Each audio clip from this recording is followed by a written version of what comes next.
La luna alumbra el puerto desde un tapial,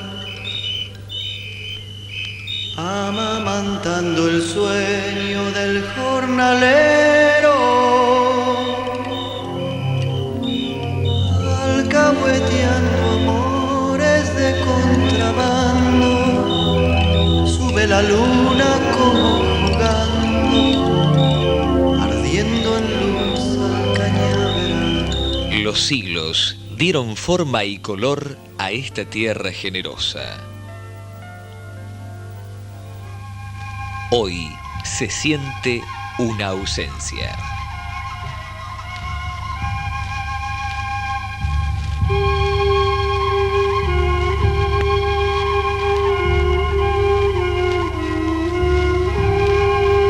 Mano torpe, mano hábil, mano del hombre. Cultura inferior, falta de tiempo. La presencia material de los elementos que el nativo usó para procurarse su alimento y para defenderse nos transportan a un pasado donde podemos imaginarlo dueño y libre. Las conclusiones que pueden extraerse del estudio de los restos son solo facetas del diario vivir que no modifican el principal sentido de su existencia: libertad y autonomía.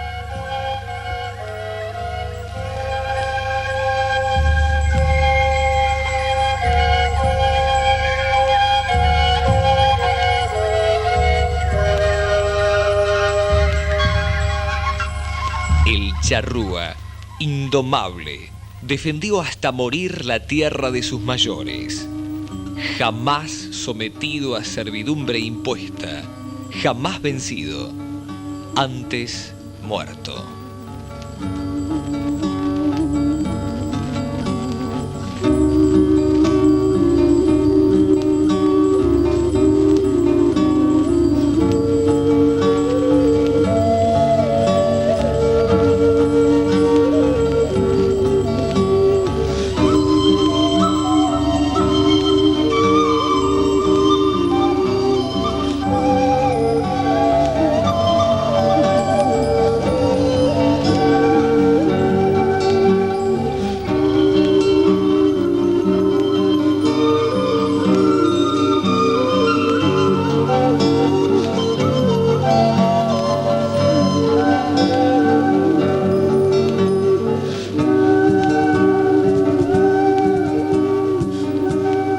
Corría el año 1750 y el gobierno ordena: morirás, guerrero, los viejos y los niños al exilio. Tristeza, triste indio, triste viejo. Pocas lunas pasaron y la muerte llegó melancólica en Callastá, la vieja Santa Fe.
Otra forma de vida, otro color de piel, otro tiempo.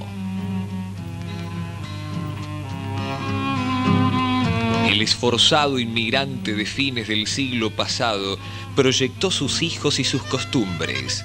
Ellos, hacia 1940, trajeron a la tierra charrúa herramientas y trabajo, sembraron y cosecharon, valoraron esta tierra y la ganaron. 74 años. ¿Y dónde nació? Nací en el departamento Colón, cerca de Villa San José. ¿Se acuerda en qué época y por qué razones vino a parar aquí, a esta zona? Acá a esta zona vine a parar por el motivo de que donde estábamos se cumplía el contrato que tenía mi padre y este campo los arrendaban acá y nos vinimos a dar a este lugar acá, en esta zona cerca de acá de donde vivo ahora, cerca de los charrúas. ¿Y usted cuántos años tenía? Tenía más o menos 12 años, no sé qué. ¿Puede describir cómo era esto? Imaginamos esto totalmente despoblado, por ejemplo. Totalmente despoblado, no había ni árboles frutales, ni forestales, ni gente que vivía acá en este lugar, tampoco, no había nadie. Solamente estaban los rieles de la vía en esa época.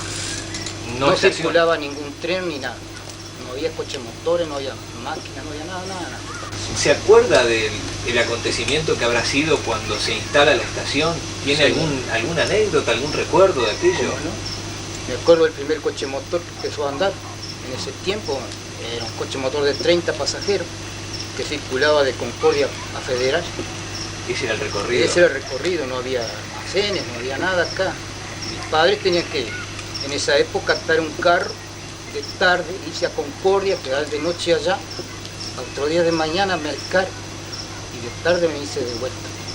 Tenía que estar un día y medio y una noche para traer más o menos casi todos los meses la harina, la provista, la ropa, algunas cosas que se compraban. Casi lo más, las cosas se producían en la tierra en ese tiempo, muchas cosas. Había aves, había cerdos, había lecheras, se vivía más económico, pobre sí también siempre.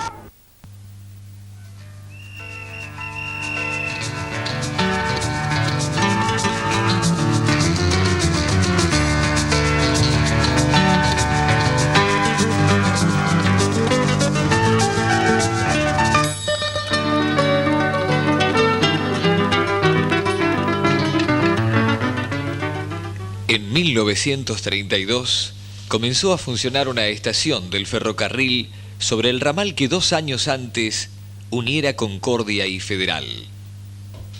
El ferrocarril modificó la vida. Es un foco de atracción de fundamental importancia como medio de comunicación y de transporte.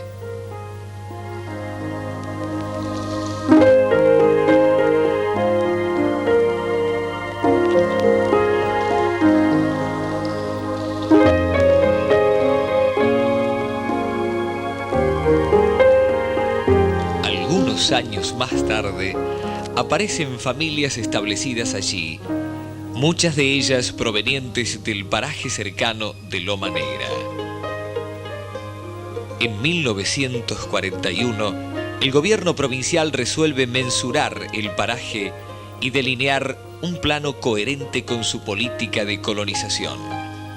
La superficie total mensurada fue de poco más de 4.000 hectáreas. Los Charrúas se encuentra ubicado dentro de la colonia San Bonifacio, al noroeste del departamento Concordia, en la provincia de Entre Ríos.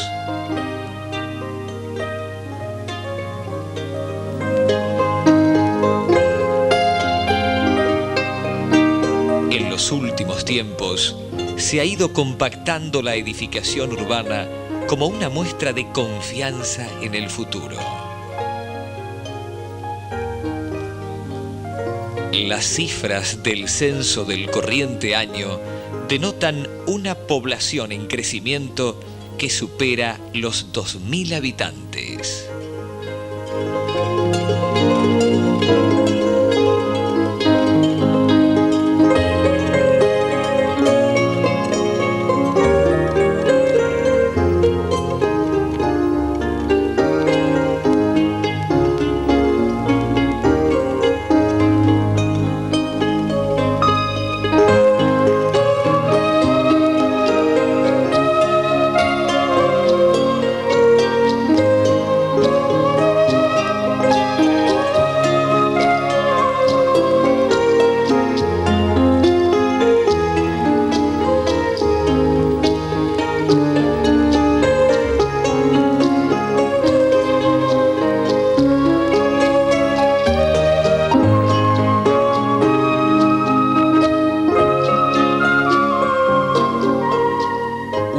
características de esta población es la diversidad de cultos que se profesan. Varios templos ubicados aquí son la expresión local de la reforma religiosa europea de siglos atrás.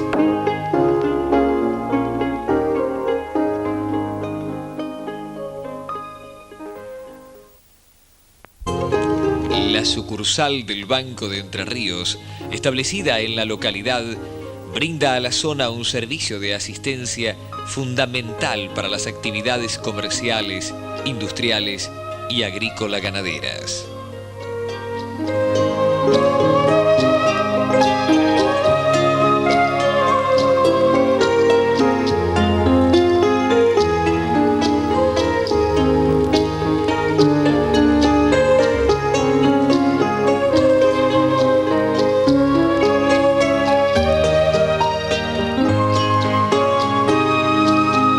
El servicio de seguridad tiene sus antecedentes en el destacamento policial establecido junto a los rieles en la década del 30. Actualmente un moderno equipamiento y personal capacitado han reemplazado al rudo agente de botas de caña alta, sable largo y baristón.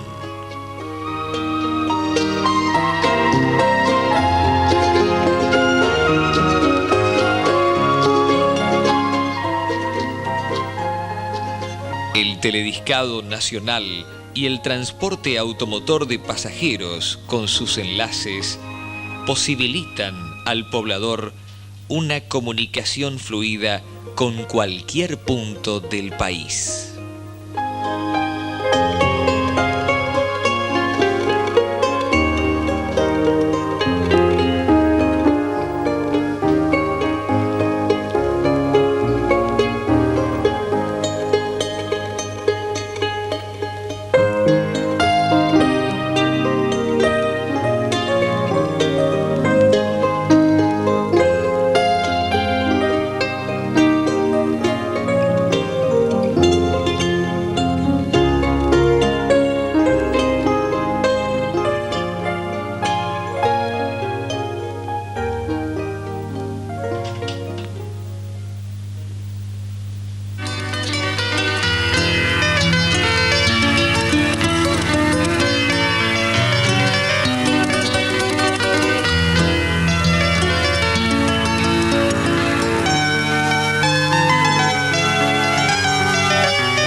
Y en los campos cercanos, la clásica expresión de la riqueza argentina.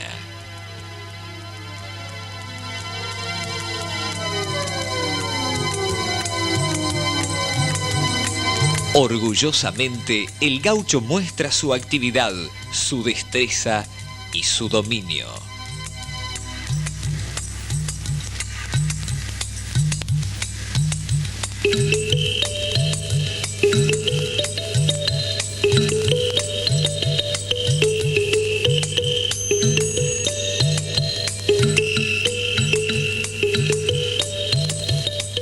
La yerra y la preparación del ganado para un destino útil, carnes, cueros y otros derivados, ocupan al hombre de campo en una actividad poco conocida por los consumidores.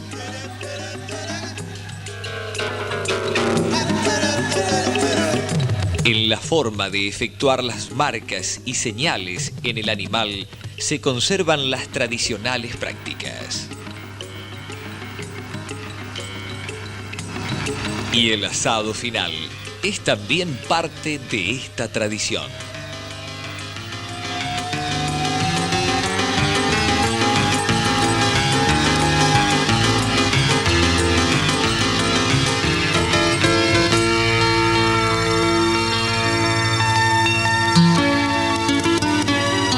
La agricultura, destacada actividad en los campos, ha sido uno de los motivos originales de asentamiento de la población rural. La diferenciación de suelos permite la diversidad en los cultivos.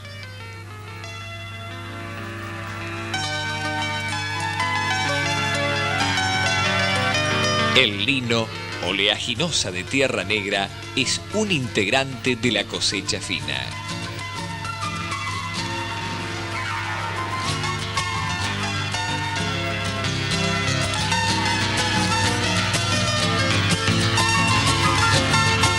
En pocas décadas, la tecnología ha permitido la incorporación de maquinarias que facilitan y agilizan la tarea rural.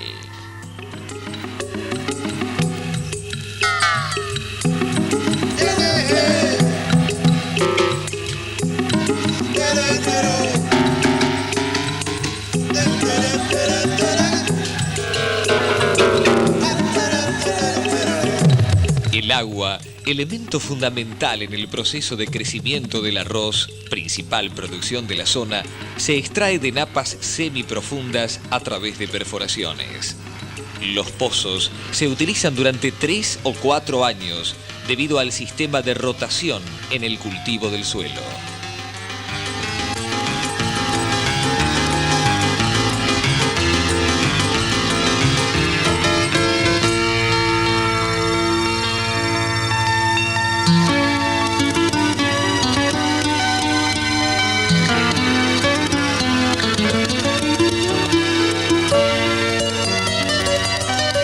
Vecino del lugar, Ramón Páez ha adquirido como material de descarte a YPF 3 máquinas perforadoras, 2 de las cuales están montadas sobre camiones de origen ruso de gran resistencia que le permiten desplazarse en terrenos difíciles. Como se trata de máquinas viejas, su dueño fabrica los repuestos que necesita.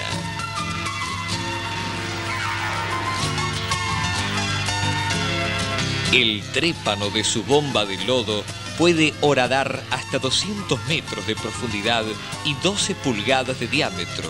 Entre 110 y 150 metros se logran los pozos profundos de arrocera.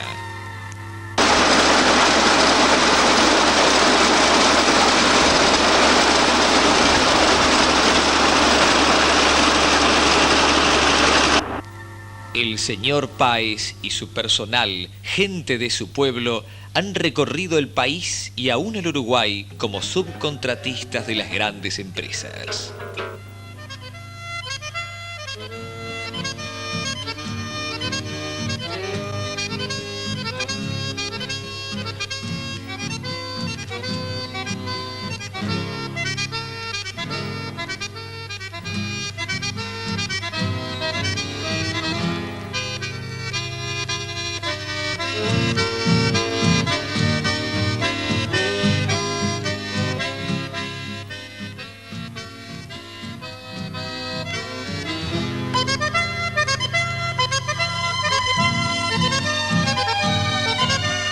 Como el lino, el arroz prefiere las tierras negras. Se produce y se procesa íntegramente en la zona.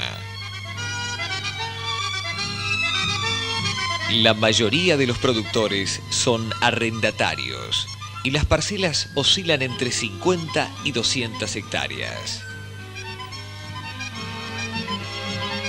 El rinde que se obtiene alcanza a 7.500 kilogramos por hectárea. La variedad que prospera es el grano largo fino.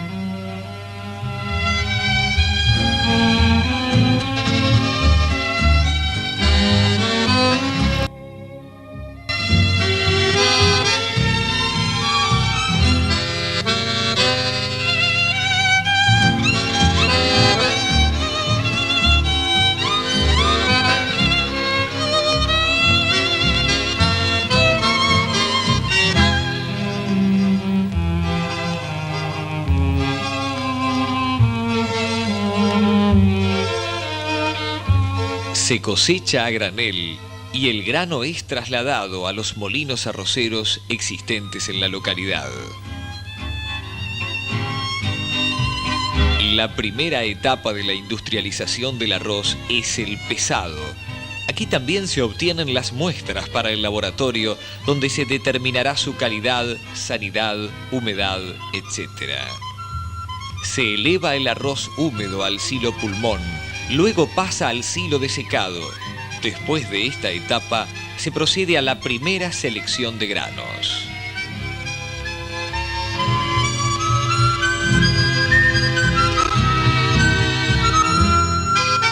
Realizado este proceso, prosigue el descascarado efectuado por fricción, resultando el arroz integral de alto valor nutritivo.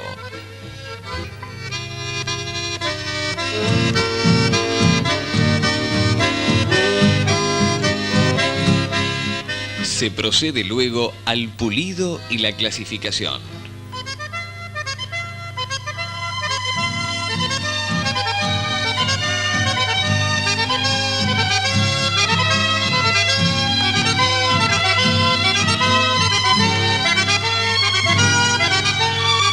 Para la clasificación se realiza un primer zarandeo de selección y un segundo de limpieza de impurezas.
El grano es envasado en bolsas de 60 kilogramos y emprende un largo viaje.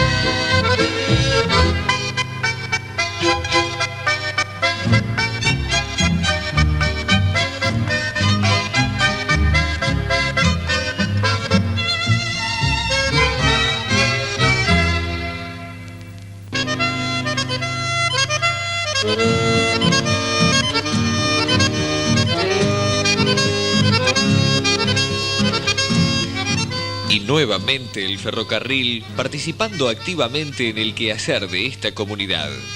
La producción parte por las vías hacia los puertos y centros de consumo.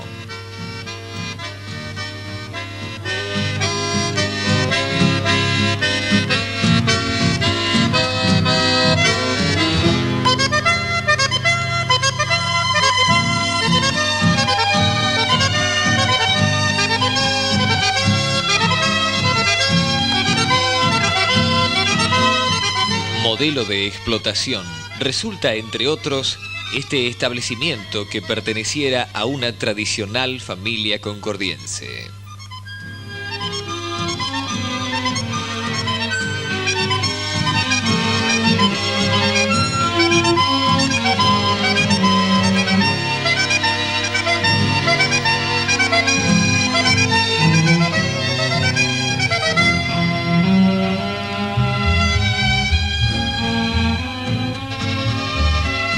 En la actualidad, su propietario, un industrial alemán radicado en su país, lo visita esporádicamente.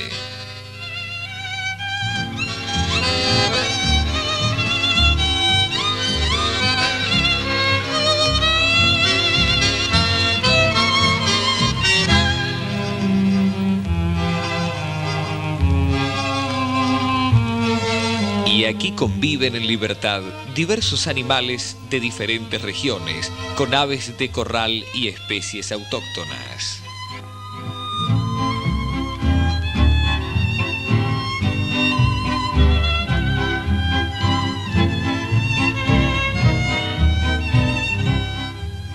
Otra es la realidad de muchas familias descendientes de inmigrantes.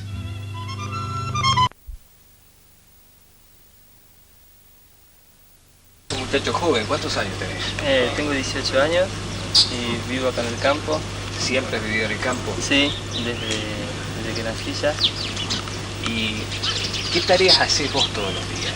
Habitualmente, ¿cuáles son tus funciones? Esto es una familia, cada uno cumple su papel.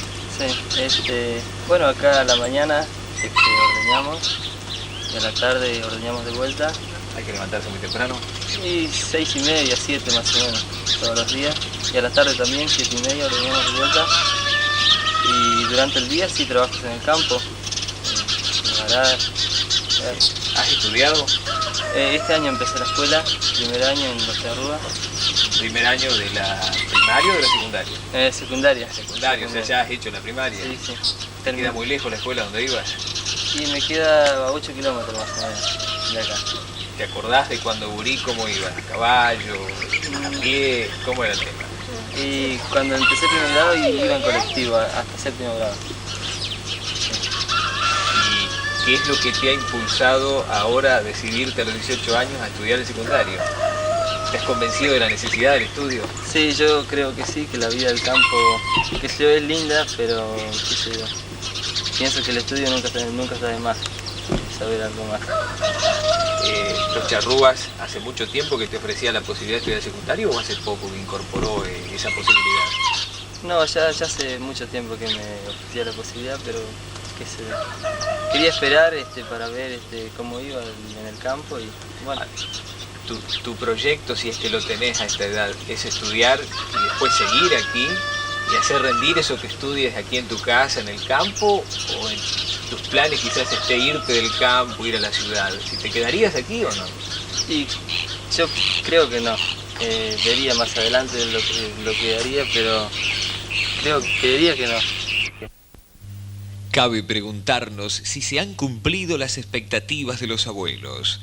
El estudio prepara al joven para ejercer su creatividad. No será suficiente solo su esfuerzo individual. El pequeño propietario rural necesita el apoyo que incentive a sus hijos a quedarse y progresar.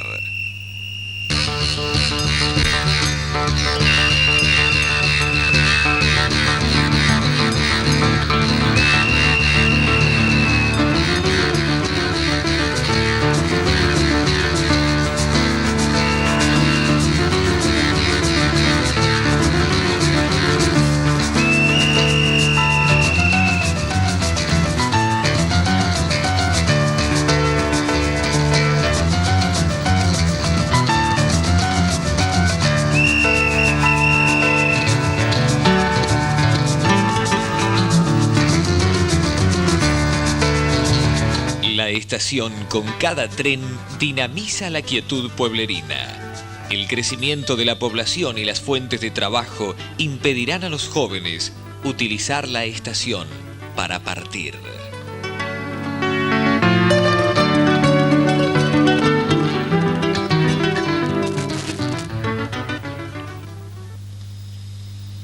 Promesa de futuro, el citrus.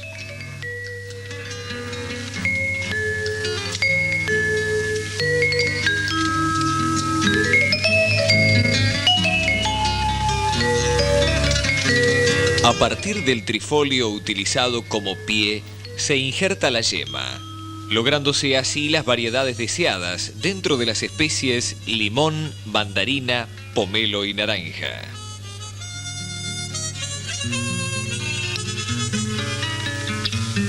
Una de las tareas